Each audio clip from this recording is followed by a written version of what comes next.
Hello, guys. I hope you're doing well on today. I wanted to read something to you because I thought this was so beautiful. So I want to share. Okay. Sharing is caring. It says, I don't have to be afraid. There are times in this life that as a believer, we are going to experience things that we do not like, things that make us question our belief in God. But we've got to trust in God. Okay. Because he uses these times and things to take us out of our comfort zone and to bring us to that elevated place that he needs us to grow to. And that's true. Like what he's doing to me right now, and me doing these videos, and me having to do these things. I didn't want to do these things. I was fighting, fussing, huffing and puffing, crying, having a fit, just and kept trying to do whatever I wanted to do. That's why the things that I wanted to do, they did not prosper. They did not happen because they were not according to the plans of the Lord. And also, they didn't take me out of my comfort zone. But this does. Having to speak to people, having to give the word, having to give testimonies, and being in front of the camera, that is not my comfort zone. Now, me doing it playfully and jokingly, yeah. But now when I got to share a message, a word, it's like, but that's the only way we're going to grow. And it says, we need to trust God to be our rock, our salvation, and our defense. For when we do, we will be greatly moved. And that's coming from Psalm 62 and 2. In fact, the Bible tells us that if we put God first in our lives, then he's going to deal with everything else. And that comes from Matthew 6:33, which is true. Put the kingdom before all else. And that simply means that when we do our part, God does his. And I just thought that that was so beautiful because that's true. When we do our part, whatever that part may be, then God will do his part, and that's just true. There's a work to do. Again, here we go with that work. Work, work, work, work, work. Faith without works is dead. There's a work you have to do. There's a job you have to do. Whatever that job may be. It may not be a literal job, but it's a work. It's something you have to do. Whatever that is, like I said, I got to do this. This is what he called me to do, to be honest. He did. He's been calling me to do this for years. Okay, years have passed. And I kept saying, no, I'm going to do this. No, I'm going to do this. No, no, no, no, no, I'm going to do this. No, no. I don't think that that's what you want me to do. Oh, that don't make no sense.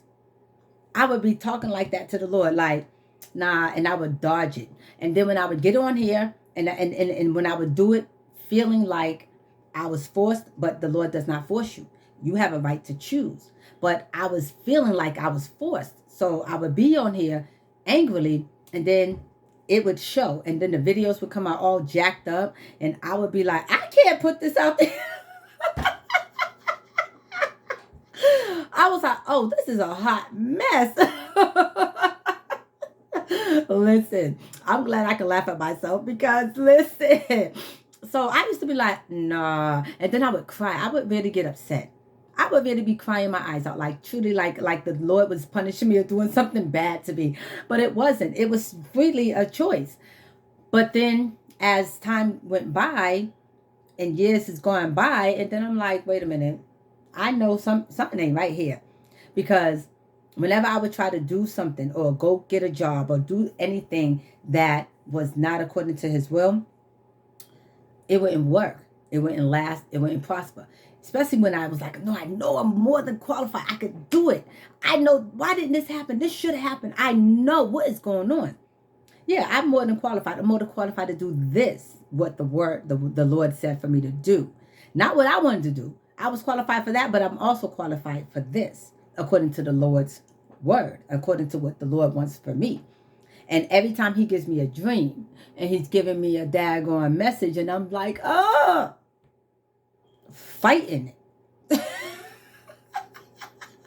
But No, the Lord's like, no. And he keeps prodding and poking and prodding and unctioning. And I'm like, I don't, because I didn't want to do it. But now I'm like, no, I'm going to do what the Lord says because, again, he's God. And he knows what's best for me. These are his plans for my life. Just like he has plans for your life to prosper you, to give you hope in a future. This is the hope. This is the plan. And so many things he has been revealing to me over these past months has been so great. So, I hope that message, like I said, it says, I don't have to be afraid, which you don't. You don't have to be afraid because the Lord is your rock and your salvation.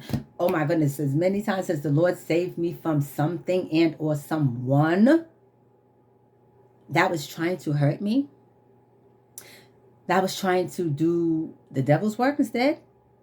And the Lord was like, no, not mine. No, this is my anointed.